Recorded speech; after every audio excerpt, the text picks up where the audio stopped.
écrivez vraiment des polars noirs de chez noir, ou bien est-ce que certains d'entre vous y introduisent d'autres nuances? Alors, je vais commencer par Fred Mansour, dont l'ouvrage s'affiche derrière lui. Et Fred, alors, est-ce que vous êtes un auteur de polaire noirissime, Alors, violentissime? non, pas du tout. Je suis peut-être le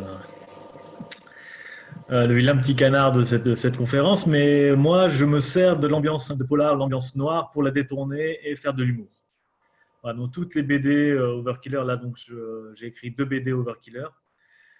Ça va être donc noir parce que c'est quand même des histoires de mafia et de tueurs à gages, mais beaucoup d'humour également. Voilà. On le voit notamment dans les noms des personnages, parce que je suis allée jeter un cil sur Overkiller, et les noms sont absolument insensés. Hein. Donc, en général, vous tournez en dérision pas mal de symboles de la société. Hein. Je crois on a le Red Marx Building. On a le Fat Donald, des choses comme ça. Hein, moi, je trouve ça très, très drôle. Oui, alors en fait, j'ai beaucoup de mal à trouver des noms. Et du coup, je me dirige naturellement vers le jeu de mots. Quand je n'ai pas d'idée, j'essaie de trouver de la blague plutôt que le nom. Et après, je bricole. Mais bon, je suis content que ça vous plaise. Ah, j'ai beaucoup ri en tout cas. Oui, oui, ça m'a beaucoup plu. C'est très déjanté, c'est très actuel, très moderne, très esprit South Park, hein, les Simpsons. Enfin, moi, j'ai retrouvé des choses ouais, très, très amusantes. Et donc, vos collègues aussi, sont-ils noirs, eux? Alors, pour répondre à la question, les 3 polars de la trilogie que j'ai commises, qui s'appellent Des crimes et des routes, sont en fait des polars plutôt lumineux. C'est-à-dire que ça se passe en journée, très rarement la nuit, et les intrigues et les mauvais sentiments se font en plein jour, quoi.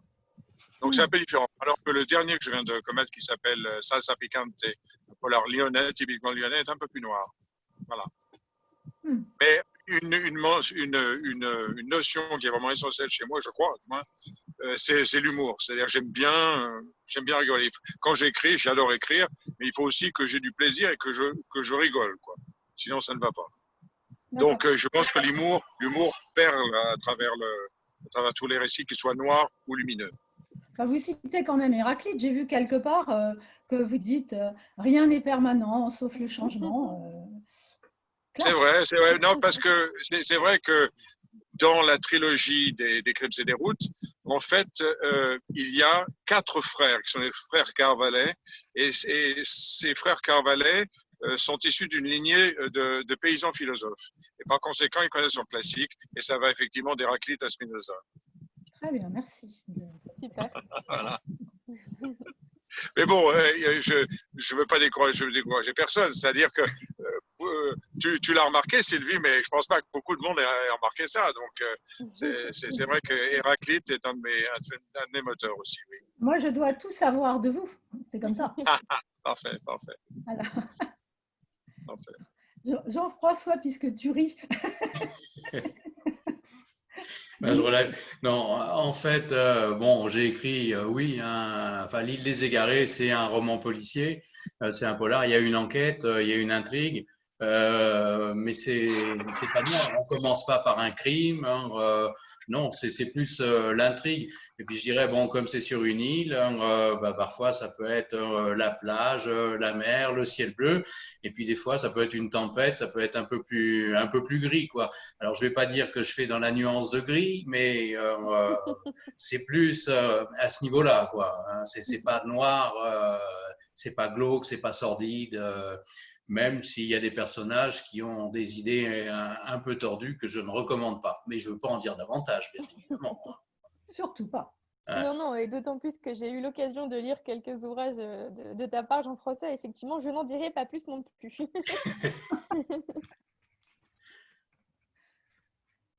Il nous manque du coup le retour de Valériane sur la question de Sylvie. Alors, les trois sont un peu différents, c'est-à-dire ils sont tous dans le noir, évidemment, mais trois thrillers, mais un petit peu différents. Le premier, je pense que c'est le plus noir. Alors, pas noir dans le sens trash, mais effectivement, il y a un tueur en série en parallèle avec une histoire, plus une histoire de meurtre en famille, on va dire.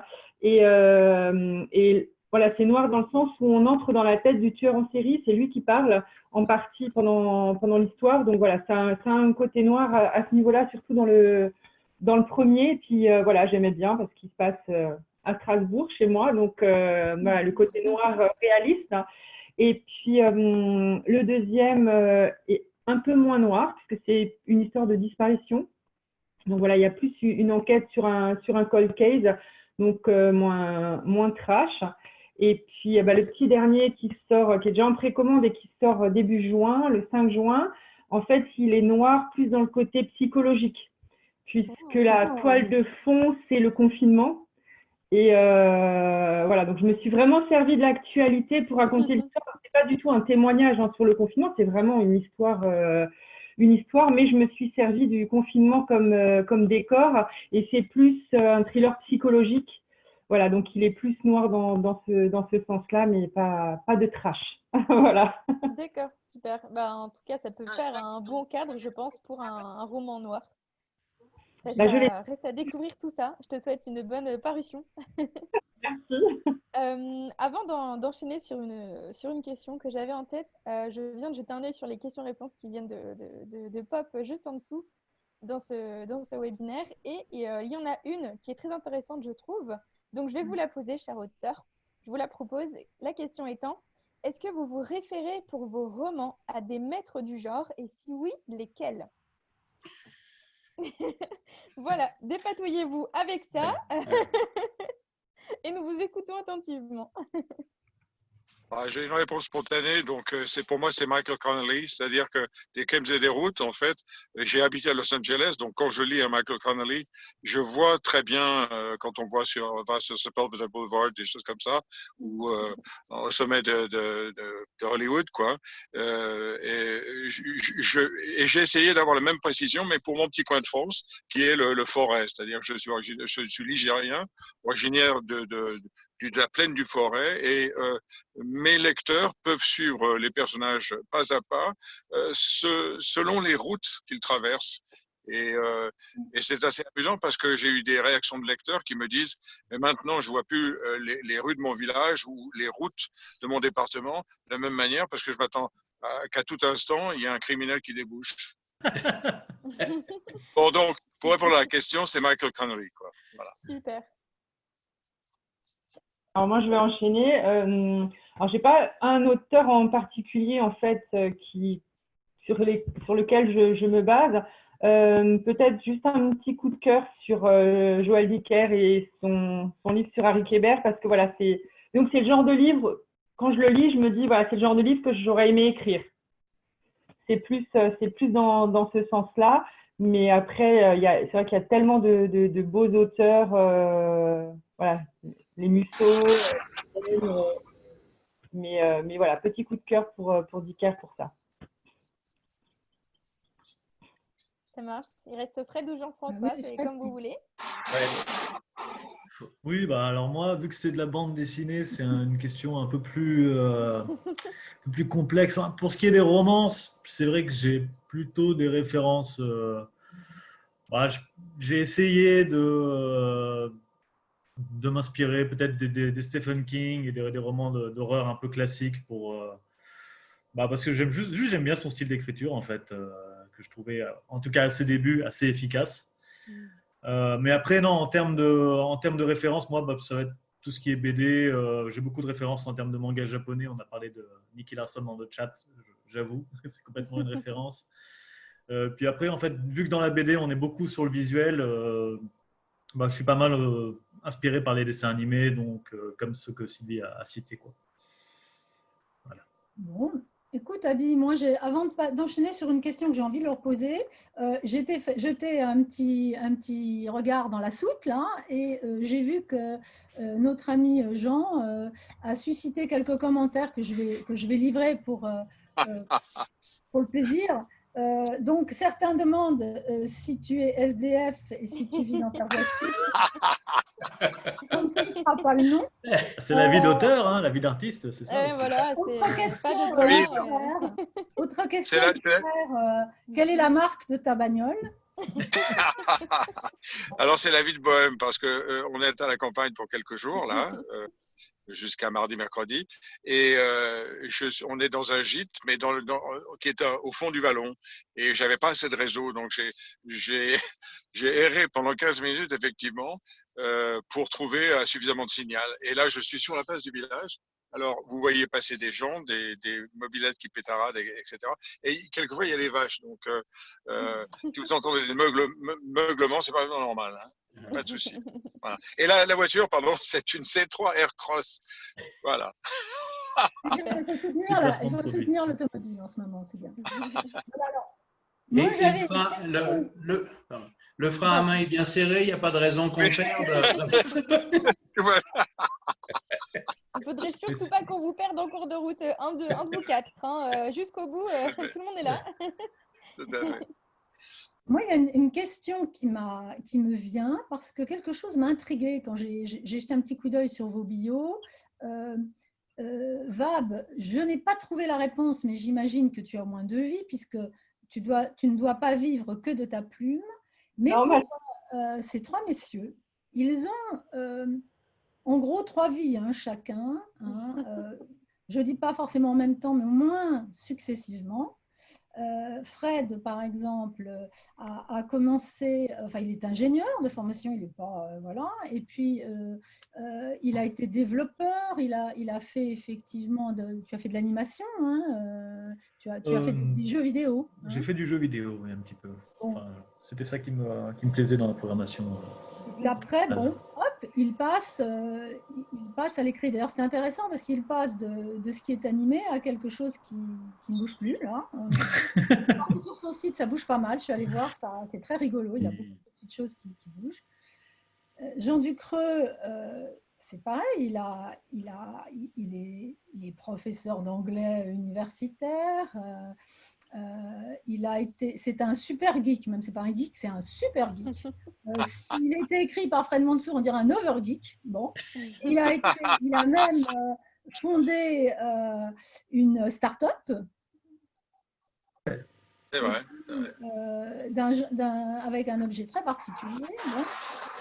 Et puis maintenant, il écrit. Et puis alors Jean-François Léger, alors là, n'a rien à envier aux 2 autres. Alors lui, il a travaillé dans l'humanitaire. Il est chef d'orchestre. Ouais. Il est chef d'orchestre. Et il écrit. Alors tu vois, Valérie, au moins 3 vies. Je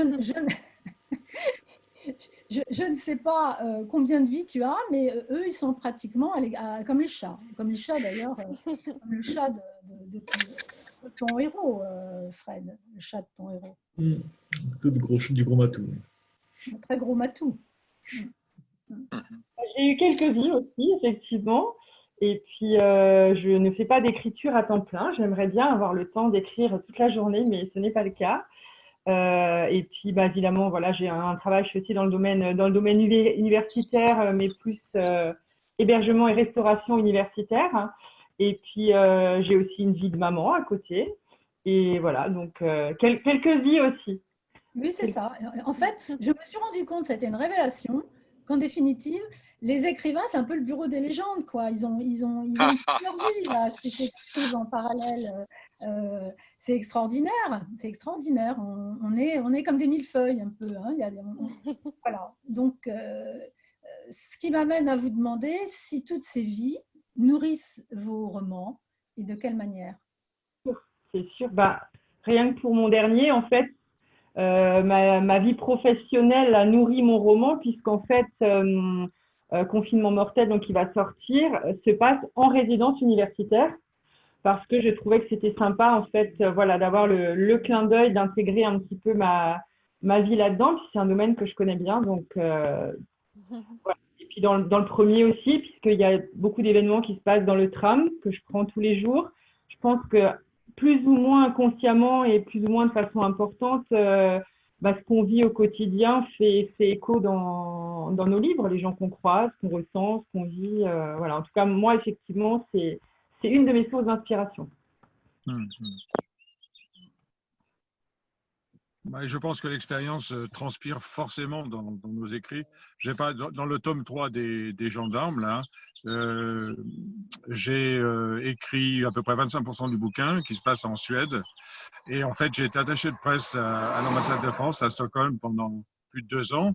Et donc, c'est vrai que je me suis servi intégralement de mon expérience là-bas pour décrire tout l'épisode suédois, quoi.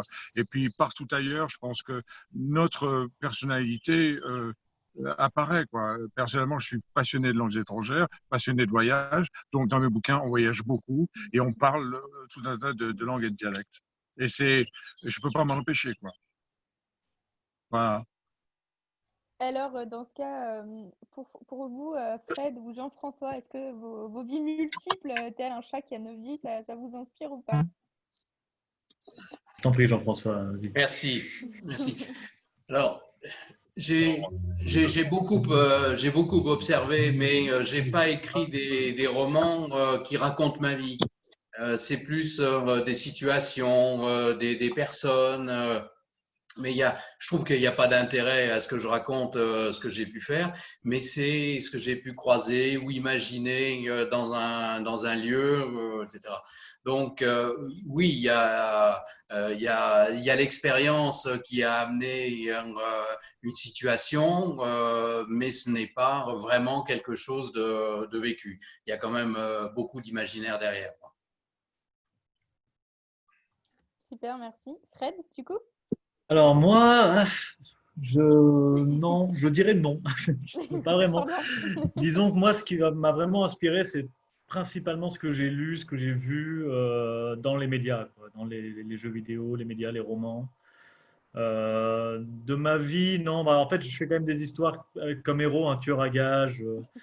Ce serait un peu bizarre. Oui, je vous souhaite Et pas puis ça se passe pas d'en du tout avoir là où rencontré un j'habite. Ça se jour. passe dans une ville imaginaire aux États-Unis. Donc c'est vraiment de la pure imagination et j'aimerais bien que ça le reste en fait parce que quand des blagues que je fais se retrouvent dans la vraie vie, je le prends très mal. Et puis C'est des trucs que j'écris étant pour auteur rire.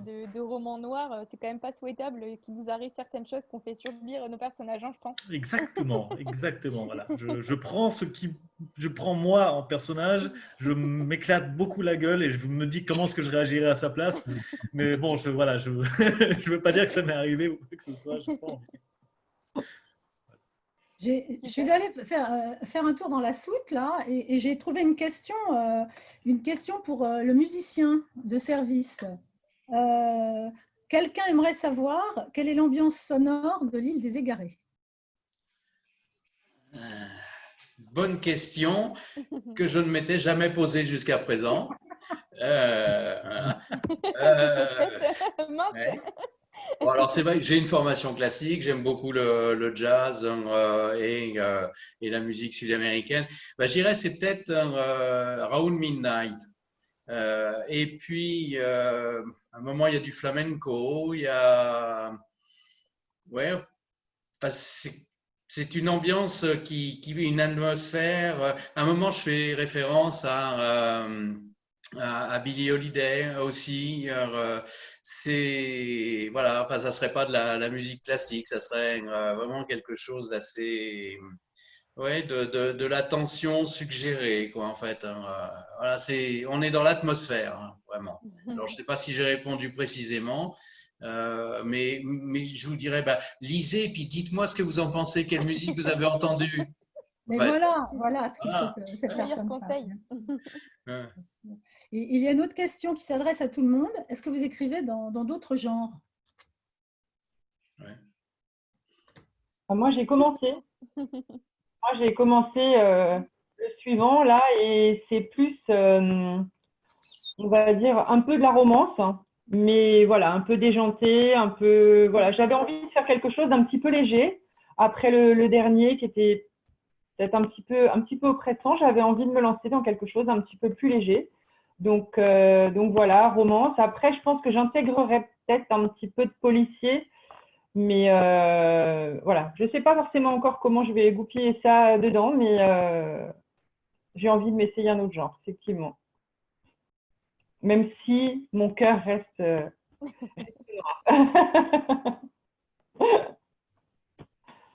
Alors, si tu veux. Non, Oui, bon, ça va allez. être rapide. En fait, oui, ben, mon précédent livre, Danse spontanée agile, bon, il a été sélectionné dans le prix des auteurs inconnus en littérature blanche. Donc, c'est pas du tout, on n'est pas du tout dans le polar, on est plus dans le roman initiatique.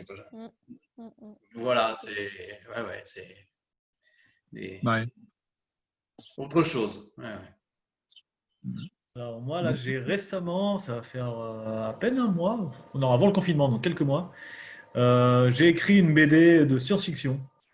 Enfin, en tout cas, un scénario de BD destiné enfin, destiné en hommage à Emmett Hurlant, que je sais va reparaître en plus, donc c'est une sacrée coïncidence. Donc voilà, ouais, on s'essaye à différents styles. Quand j'ai commencé à écrire à mes 18 ans à peu près, j'écrivais plutôt de l'heroic fantasy, mais après c'est vraiment selon ce que je lis, selon ce que j'écoute comme musique en ce moment, ça peut varier.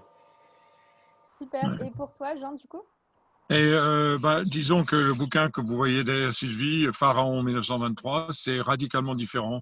C'est aventure fantastique, c'est une fable sur le mensonge, donc c'est beaucoup plus littéraire aussi. C'est une écriture moins immédiate, un peu plus travaillée. Et ça me plaît bien de changer de genre, effectivement. Le dernier polar là, sur le privé lyonnais qui s'appelle Salsa Picante, que je propose à des éditeurs, hein, j'ai vu que quelqu'un posait la question de l'auto-édition, eh bien, c'est aussi une écriture plus aboutie, mais c'est très différent de la trilogie des gendarmes. Et puis j'aimerais aussi, et dans mes cartons, j'ai d'autres projets. Il y en a un qui arrive à maturité, c'est de la littérature régionale sur mon petit bout de France, et toujours dans les années 20. Je suis assez fasciné par les années 20. Et enfin, j'en ai un autre qui comporte déjà 7 ou 8 chapitres, qui parle de mon expérience canadienne. J'ai vécu au Canada, les hivers canadiens, etc. Mais comment dire, c'est pas autobiographique. Enfin, si, c'est très autobiographique, mais j'ai choisi parce que je me suis aperçu de la difficulté de se raconter soi-même en n'étant pas mièvre, etc. C'est extrêmement difficile. Et donc, j'ai inclus beaucoup de romanesque là-dedans et ça va devenir une chose de laquelle je prends de la distance. La distance est, à mon sens, nécessaire pour écrire. Si on colle trop au truc, on raconte la vérité et la vérité, quelquefois, elle est moins intéressante qu'une bonne fiction. Voilà. C'est peut-être moins brodé, en effet.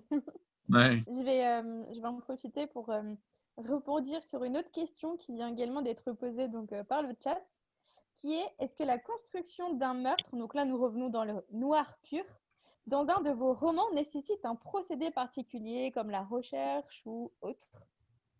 La réponse est à vous.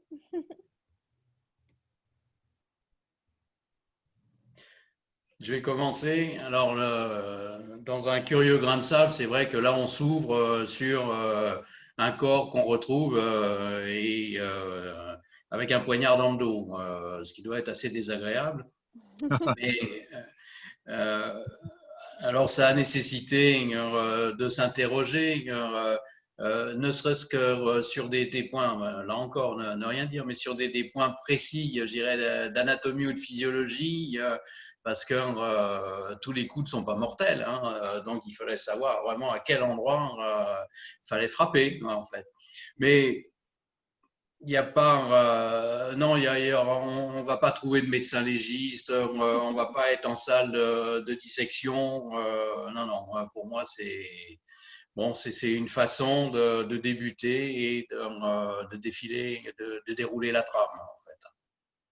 D'ailleurs, vos poignards, les poignards qui sont utilisés là dans vos romans, ils sont très raffinés, j'ai l'impression, non? Ils ont enfin, on les retrouve il y a plusieurs siècles en arrière dans des régions oui, d'Amérique centrale et d'Amérique du Sud. Oui, vous avez un de vos malheureux personnages qui on retrouve avec un poignard dans le dos. C'est C'est quoi ce poignard exactement? Eh bien, ce poignard, et ça peut donner des réponses, ce poignard, en fait, est en obsidienne.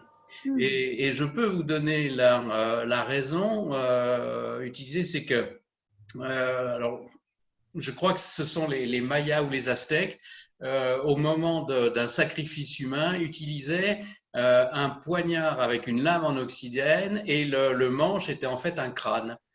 Voilà, c'est purement historique.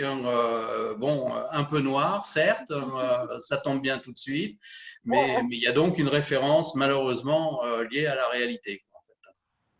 Après, dans les siècles suivants, ils ont enlevé l'obsidienne, ils ont gardé le crâne et on a médité là-dessus. Après, voilà. Oui. Et puis on a pu transformer l'obsidienne en d'autres métaux, mais on n'a pas abandonné les poignards ni l'envie de poignarder les gens. C'est un peu dommage d'ailleurs.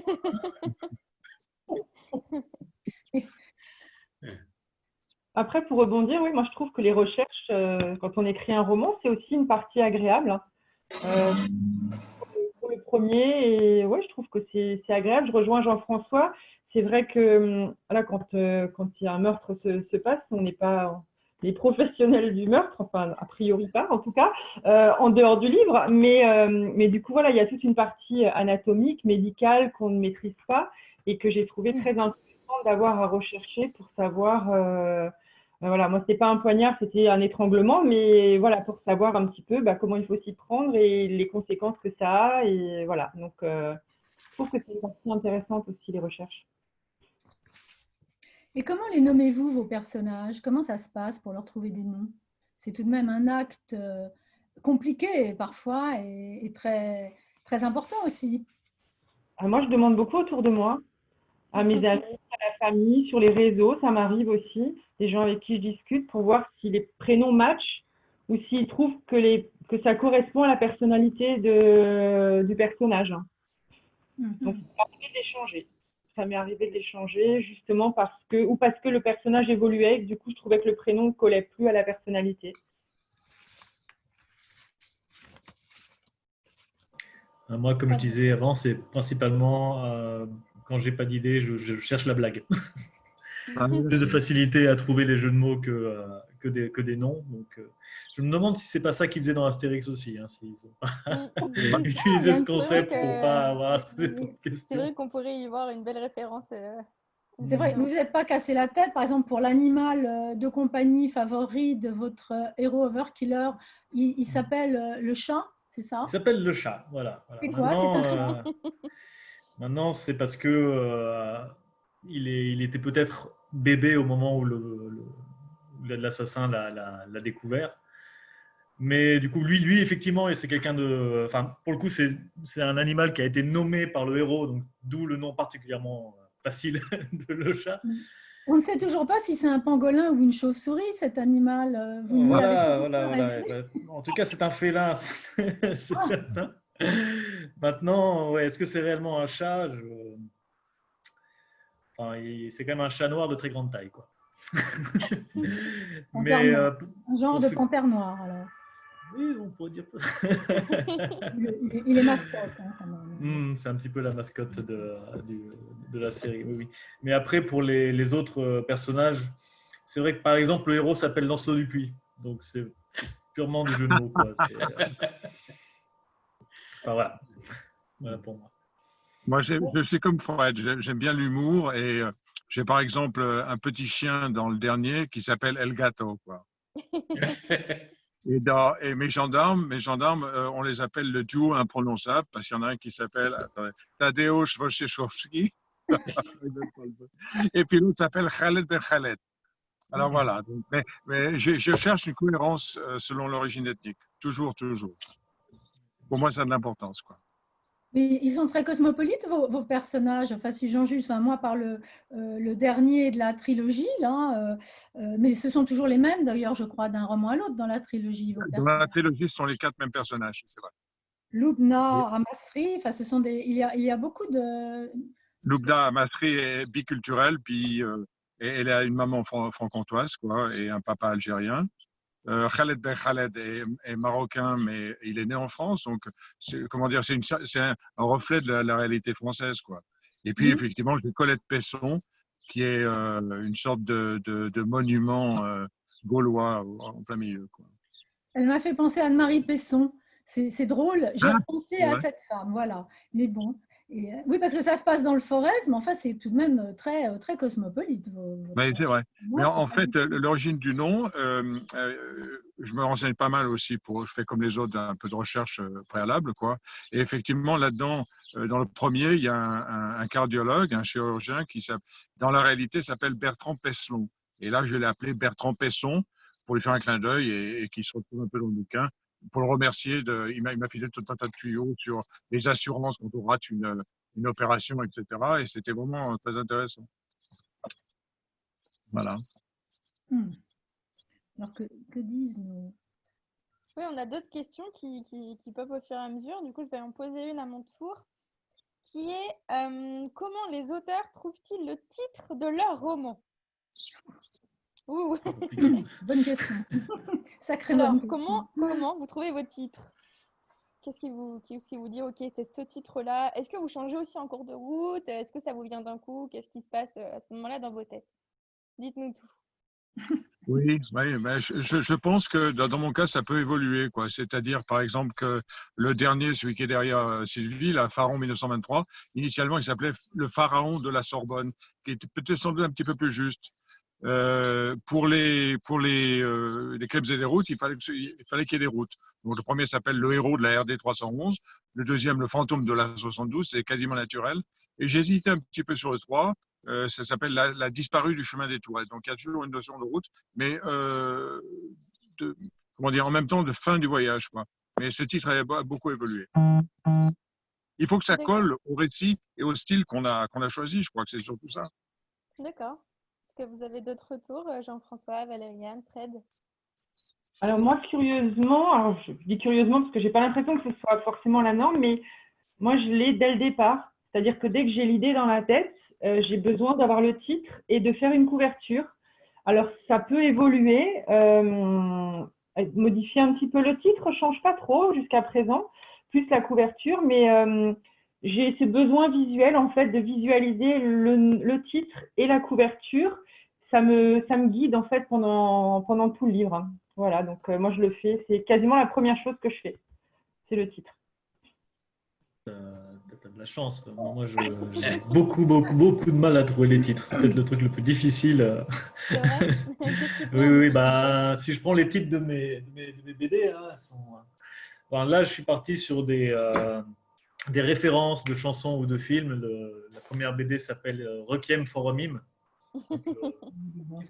For a Dream. La deuxième, c'est Over the Rainbow.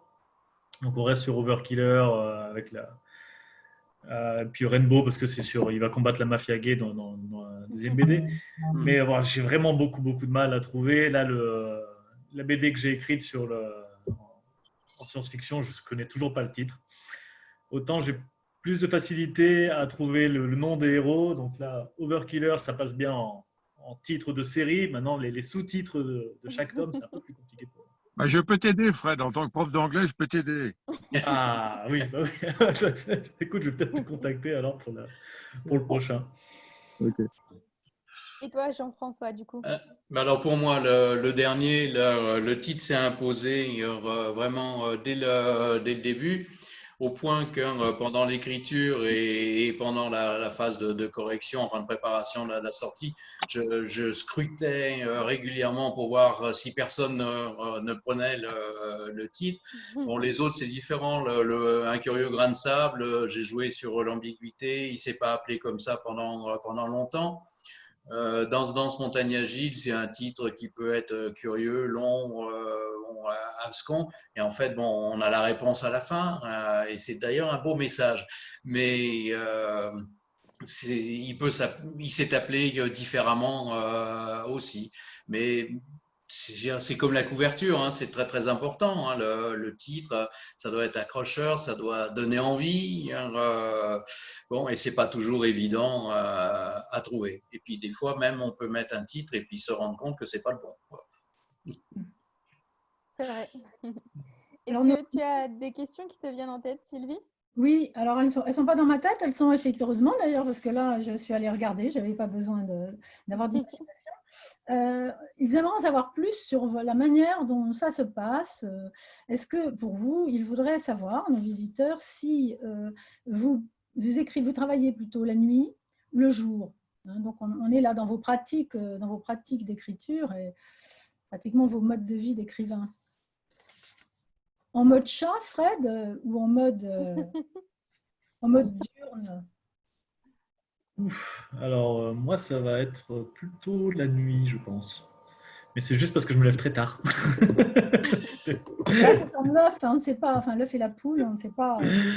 Oui, oui, non, ça dépend. Il faut dire qu'on a été un peu chamboulé ces derniers temps au niveau de notre rythme. Mais ouais, j'ai toujours, enfin, en tout cas, Non, quand mais j'avais.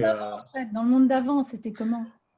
Dans le monde d'avant, enfin, disons, avant que je devienne éditeur, auteur à temps plein, j'écrivais le soir parce que je travaillais la journée. D'accord. Voilà. Donc Ouais. maintenant que je suis auteur, éditeur à temps plein, j'ai quasiment plus le temps d'écrire. Décidément. Oui, voilà. Mais du coup, oui, je dirais plutôt le soir. Voilà, D'accord. avant de dormir. Personnellement, c'est plutôt le matin, de 6h30 à 11h30. Voilà. D'accord. C'est très 5 précis heures, comme 5 plage pages. horaire. C'est mon taf. Horloge suisse, très bien.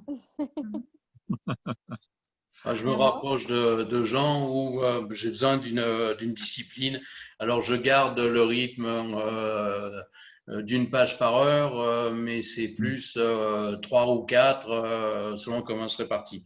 5 heures, c'est éventuellement en fin d'après-midi. C'est plus le matin d'ailleurs. Et alors, c'est en fin d'après-midi s'il faut finir une scène, s'il y a quelque chose. Voilà. Et puis, oui, bon, ça peut être à un moment, il faut absolument que ça aille au bout. Ça peut être tard, dans la nuit. Bon, il m'est pas encore arrivé de me relever en pleine nuit pour finir un chapitre. Ouais. ça m'est déjà arrivé personnellement. Et alors toi, Vab, avec la surcharge mentale, comment tu fais pour arriver à écriire alors? Où est-ce que tu Quel est ton cases secret? l'écriture là-dedans? Quand je peux, alors le soir surtout, mais effectivement, ça m'arrive.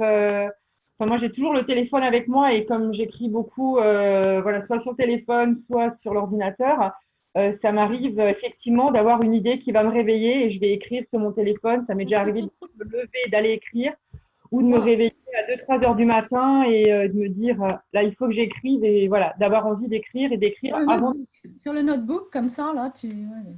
Alors voilà, soit sur le téléphone, soit du coup, quand je vois que ça commence à être trop et que je prends du temps et que je commence à être coincée dans mon lit, je me lève et je vais sur l'ordi.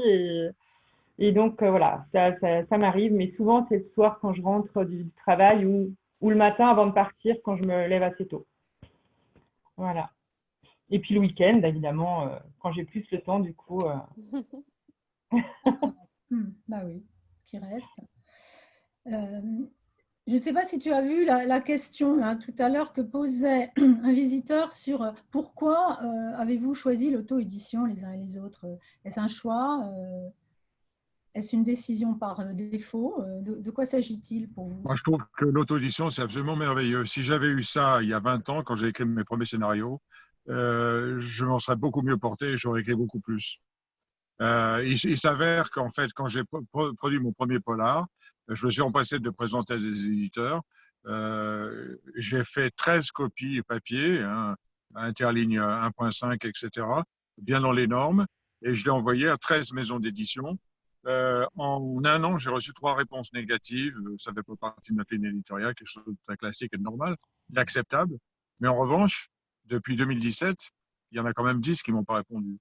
Et alors, dans le même temps, j'ai eu la chance de rencontrer Écriture Plurielle, Céline, qui m'a pointé dans la bonne direction. J'ai démarré l'auto-édition. J'ai eu beaucoup de chance parce que mon premier a vraiment très, très bien marché. Pour la régionale, etc. C'était une stratégie voulue. Mais aujourd'hui, c'est plein de sens. On fait vraiment ce qu'on veut en auto-édition. C'est génial. Et les gens vous trouvent. Hein. Et ils ne vous trouvent pas forcément sur Amazon, ils vont vous trouver en librairie aussi. Si vous savez trouver les bonnes personnes qui vont vous renseigner, et je vous dirige sur Écriture Plurielle, parce qu'ils font un boulot absolument incroyable, quoi. Et j'ai tout appris d'Écriture Plurielle sur l'auto-édition. Donc merci, Céline. et compagnie. Les gens qui nous regardent ne connaissent pas forcément bien l'auto-édition, ne savent pas forcément toujours ce que c'est. Moi, je suis toujours surprise de constater que beaucoup pensent que c'est la même chose que l'édition à code d'auteur d'autrefois. Là, c'était quand même, ça n'a rien à voir. Et c'est important aussi qu'on puisse expliquer que c'est quelque chose de tout à fait moderne et que c'est effectivement… C'est moderne, c'est sans risque. On ne paye rien. On ne paye rien en auto-édition. Je veux dire, on ne paye rien qu'on n'a pas voulu payer. Complètement. Et ça, c'est génial. Quand effectivement, je commande 50 ou 100 exemplaires pour aller faire des signatures et des salons, eh ben, c'est ma propre responsabilité, mais elle n'est pas énorme, quoi. Alors que quand on essaye de se mettre, comment on appelle ça, on prend l'auto-édition, mais l'autre, là, c'est à compte d'auteur, ben là, ça peut coûter 2000, 3000 euros. C'est une maison d'édition qui prend la main et qui vous fait payer sans aucune… Voilà. sans qu'il y ait aucun travail littéraire en réalité. Enfin, bon, exactement, et surtout pas un travail de promotion, de marketing, quoi que ce soit derrière. Donc c'est du vent, quoi. Et il faut pas avoir recours à ces solutions-là, quoi. Parce que dans le meilleur des cas, ben, vos 2000 exemplaires ou vos 500, vous allez les vendre et vous allez trouver un lectorat, c'est génial.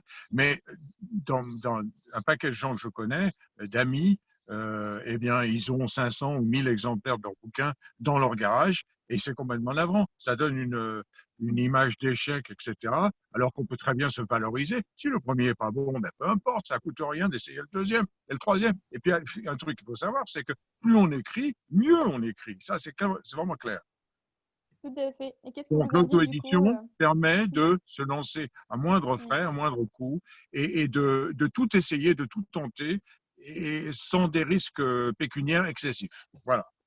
Tout à fait. Alors, il y a tout de même là, un visiteur qui demande comment font les auto-édités, enfin les auteurs que nous sommes pour aller vers un public qui ne les connaît pas.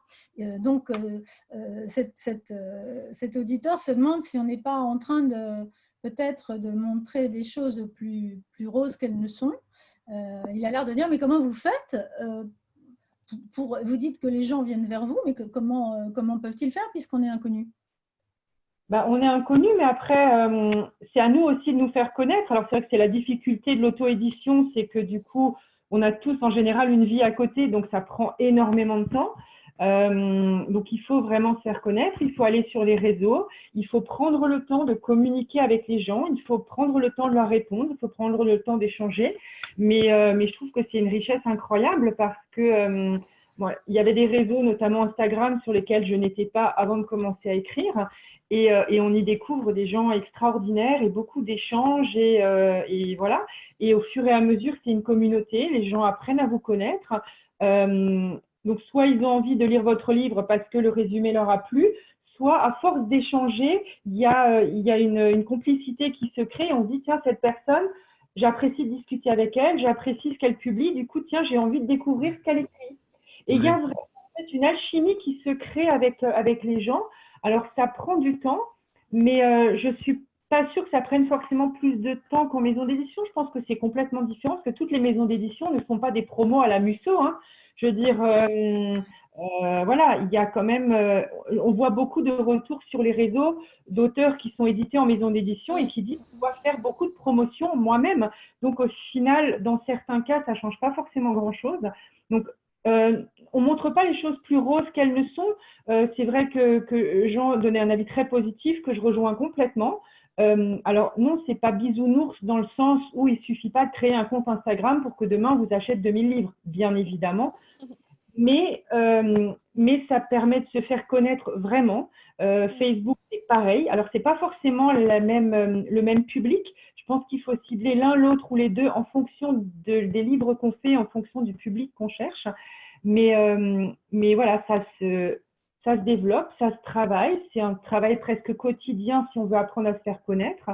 On a également Amazon qui permet de faire des publicités, qui permet aussi grâce aux commentaires. Et c'est pas infaisable, c'est du travail. Ça, il faut le savoir. Hein. C'est du travail, mais c'est… Alors, pour modérer un petit peu l'avis que j'ai émis précédemment, dans mon cas personnel, sur les trois premiers, les trois polars, j'avais choisi une stratégie bien déterminée qui était mon pays, mon précaré, le département de la Loire et puis mon village, etc. Et ça a été un pari gagnant. Parce que très rapidement, bon, j'ai eu des lecteurs, mais grâce aux réseaux sociaux aussi, mais j'ai eu énormément de presse aussi, beaucoup de presse. On s'est intéressé à un roman local. Et ça, c'était super bien. Donc, j'ai eu plein d'articles, j'ai eu une télévision, j'ai eu des radios, etc. Donc, c'est aussi pour ça que ça a vraiment très bien marché, quoi. Mais le bémol, c'est que quand j'ai essayé d'opter pour quelque chose d'autre avec Pharaon 1923, donc un truc qui se passe en Égypte, à Paris, avec un héros qui est plutôt alsacien qu'autre chose, eh ben, je suis allé voir les mêmes journalistes et bon, intérêt poli. Ah oui, ça, c'est ton meilleur bouquin. C'est vrai que c'est probablement le mieux écrit. Mais il n'a pas trouvé son public. J'en ai écoulé 175. Je n'ai pas dépassé les 200 exemplaires. Donc, pour moi, c'est un échec. Et donc, qui me conforte dans la stratégie initiale et qui m'oblige, me force aussi à continuer dans cette veine-là. Alors, pour dépasser mon précaré, eh bien, moi qui suis lyonnais, qui habite Lyon, à l'Université de Lyon, eh bien, j'ai inventé un détective privé lyonnais. Et j'espère que je vais pouvoir étendre un petit peu mon territoire. Mais c'est une démarche lente et raisonnée, c'est-à-dire qu'il faut vraiment planter pour récolter longtemps après, quoi. Tout à fait. Et oui, vas-y, Jean-François, je te laisse la Oui, parole. oui, par rapport à, bon, je vais être rapide, mais par rapport à l'auto-édition, alors ne pas confondre avec effectivement l'édition à compte d'auteur. C'est quelque chose de relativement nouveau, c'est quelque chose de très très prenant et surtout ne pas considérer l'auto-édition comme une sous-classe de l'édition. On y passe du temps, on fait attention à comment on écrit. Il y a un vrai travail derrière, hein, et puis c'est un investissement fort en temps pour aller à leur rencontre, mais c'est aussi une richesse parce que ces rencontres sont souvent magnifiques, quoi. Voilà. Non, je suis d'accord, hein, vraiment non. Peut-être pas Complètement. oublier le rôle des chroniqueurs dans tout Oui, cela, qui nous donnent un gros coup de main aussi, parce que Absolument. tout à sans fait. eux, Tout à fait. on n'est pas toujours régional, on n'est pas, et les chroniqueurs sont tout de même des personnes clés hein, dans le système. Et il y en a, Et il je y en voulais juste préciser un peu, expliquer rapidement ce que c'était, parce que du coup, voilà. je suis chroniqueuse aussi. Et l'idée, c'est que ces personnes-là prennent de leur temps pour lire des auteurs, donc auto-édités ou non, selon les goûts de chacun, et pouvoir réaliser un retour de lecture, une chronique, un avis sur ce qui a été lu. Et après, cette chronique, en fait, ce qui est chouette, c'est qu'elle peut être partagée par le plus grand nombre possible. Et du coup, ça peut participer à la promotion de l'auteur en lui-même. Voilà. Juste On un aimerait... petit Allez-y. plus par rapport aux chroniqueurs. Ce que j'ai trouvé formidable sur les réseaux, c'est même un chroniqueur qui n'a pas forcément apprécié votre livre, parce que ça arrive, hein, c'est pas parce qu'on s'entend bien, qu'il accepte de le lire ou qu'il vous demande à le lire que forcément il va apprécier, c'est normal. Hein. Mais je n'ai jamais trouvé de méchanceté, c'est-à-dire qu'il va argumenter en disant voilà, je n'ai pas apprécié moi personnellement pour telle et telle raison, mais c'est argumenté, c'est une critique constructive. Et ça, je trouve que c'est intéressant, même pour l'auteur, parce que ça permet aussi d'avoir un retour, surtout quand on n'en a écrit que un ou deux, ou qu'on débute, ça permet d'avoir un retour et je trouve ça bien. Voilà. Oui, on en vient à la question des retours. Ça me paraît être vraiment un point très important pour ceux qui écrivent. On n'écrit pas tout seul, hein, en fin de compte. Il y a quand même une chaîne, il y a une chaîne d'intervenants entre ceux qui vous aident pour faire du brainstorming pour le titre, ceux qui vous lisent et qui vous critiquent. C'est très important. C'est très important pour évoluer. Et alors enfin, il y en a qui, on aimerait bien savoir si certains d'entre vous seraient d'accord pour donner le chiffre de leur meilleure vente, comme pour les bouquins qui ont réussi. Est-ce que vous connaissez le nombre de livres le nombre d'exemplaires que vous avez vendus? Moi, je peux citer Danse Montagne Agile parce que celui-là, il a dépassé les 1000 exemplaires. Exactement, je ne sais pas, un curieux grain de sable, sûrement, je pense pas, c'est plutôt entre 500 et 1000. Bon, l'île des Égarés vient de sortir, mais voilà. Et pourtant, je suis pas un pro des réseaux sociaux, loin de là. Je sais pas. Mais bon, voilà, j'ai été à un moment. Je sais qu'un jour, par exemple, Amazon l'a mis en promotion. J'en ai vendu 280 dans la journée. Ah ouais, C'est, d'accord. ah ouais, c'est, En voilà, e-book, c'est. ou en papier, en brochet Voilà. ou en Là, numérique? c'était en e-book, hein. Ouais, ouais. D'accord. En e-book, ouais, ouais, ouais. Oui, parce qu'effectivement, il y a Mais les e-books et il y a les brochets. Ouais. oui, oui, Et tout à les fait. uns Ouais, et les ouais, ouais, autres, ouais. vous éditez dans les deux versions, brochet et Ouais. e-book, ou Ah oui, Ah, ah, les bien deux. sûr. Oui, Oui. oui. Ouais. Et vous travaillez aussi avec les libraires ou juste les librairies en ligne? Comment vous faites? Oui, et c'est-à-dire que pour les libraires, il faut avoir recours à un second réseau qui vous met sur la plateforme d'Illicom, donc sur la C'est base ça, informatique de tous les libraires. Alors personnellement, j'avais essayé parce que bon, c'est bien Amazon, mais il y a beaucoup de gens qui veulent pas acheter sur Amazon. bien sûr. Alors Ouais. Oui. j'ai essayé VOD pendant 2 ans, j'ai arrêté de travailler avec eux parce qu'il y avait virtuellement aucune promotion. Les chiffres étaient là, le bouquin se vendait tout seul, donc il faisait rien, quoi. Et surtout, la qualité du papier était bien moindre, était pire que celle d'Amazon. Amazon, c'était une qualité impeccable. Euh, alors bon, quand je faisais les signatures, j'achetais jamais du VOD, j'achetais toujours mes bouquins chez Amazon parce que c'était de meilleure qualité, quoi. Mais c'est vrai qu'il y a d'autres plateformes aujourd'hui que VOD. Il y a Bookelist, je suis en train de tester Bookelist. Je ne suis pas vraiment impressionné pour l'instant. Il y a Librinova, il y en a tout un tas qui Il y en a de plus en prennent plus, le oui. relais. Mais ce qu'il faut Mm. savoir, évidemment, c'est que dans ce cas-là, par exemple, VOD, pardon, BOD, excusez-moi, c'est BOD me donnait 33% du bouquin. C'est pas rien, c'est pas mal du Mm, tout. mm. Alors qu'aujourd'hui, chez Bookelist, je vais recevoir royalement 2 € sur 2,25 € peut-être sur un bouquin à 15 €. Donc, voilà, mais c'est bien parce que ça fait de la diffusion de bouquins de lecteurs que je n'atteindrai pas sans la librairie. Hmm. Et puis la librairie entraîne des signatures aussi. C'est pas sympa de rencontrer les libraires. Mais et puis au-delà des libraires, on va aussi rencontrer dans les salons et autres tous les collègues. Et ça, c'est génial parce qu'on se partage des trucs et astuces. Et c'est un vrai bonheur. C'est un univers de l'auto-édition qui est vraiment à part. Complémentaire de l'édition traditionnelle, mais moi je m'y sens vraiment bien. C'est un véritable Mm. plaisir pour les collègues. Voilà. Oui, J'espère qu'on aura complètement, c'est l'occasion une de belle se communauté. rencontrer prochainement d'ailleurs. Ouais. Ça On va rater serait, cette ça année. serait très chouette. Tout à Donc, fait. vous avez l'air de dire que finalement, l'auteur dans l'auto-édition, il se sent moins seul finalement qu'il ne l'est quand il est logé chez un éditeur traditionnel où là, bah, l'éditeur prend les choses en main, puis lui, il va où on lui dit d'aller, mais il n'a pas beaucoup de prise sur son destin, si je comprends bien. C'est un peu, Ça me paraît juste. Et Ça me paraît simplement, juste. il faudrait peut-être aussi nuancer le propos. Moi, à vous écouter, je me dis que c'est certainement pas fait l'auto-édition pour tout le monde, parce que il y a beaucoup d'auteurs qui n'ont qu'une envie, c'est d'écrire tranquillement et qui n'ont aucune appétence pour aller se vendre, parce que c'est tout de même un vrai métier. C'est effectivement apprendre un peu le métier de l'éditeur, puisqu'on est Ouais. auto-éditeur. Hein, quand on est dans l'auto-édition, ça dit bien ce que ça Éditeur. veut dire. Hein, et ce n'est pas un métier à la base qu'on connaît. On se rend compte d'ailleurs en le faisant que ça n'est pas rien du tout. Hein. C'est quelque chose c'est prenant. Et Voilà, il y a un seul truc qui me gêne, c'est pas le marketing Mhm. et les réseaux sociaux, c'est plutôt la distribution. Comme BOD était défaillant, par exemple, je devais faire une signature à Saint-Étienne et les bouquins sont arrivés le lundi suivant, alors que je passais le samedi en signature. Alors, le libraire m'a demandé si j'avais des exemplaires dans le coffre. Dieu merci, j'avais 20 exemplaires Amazon. Et donc, je les ai pris. Mais après, ma grande difficulté à moi, qui ne sais pas compter et qui est dans le souci de gestion, je ne suis pas un gestionnaire, quoi, c'est de me faire payer.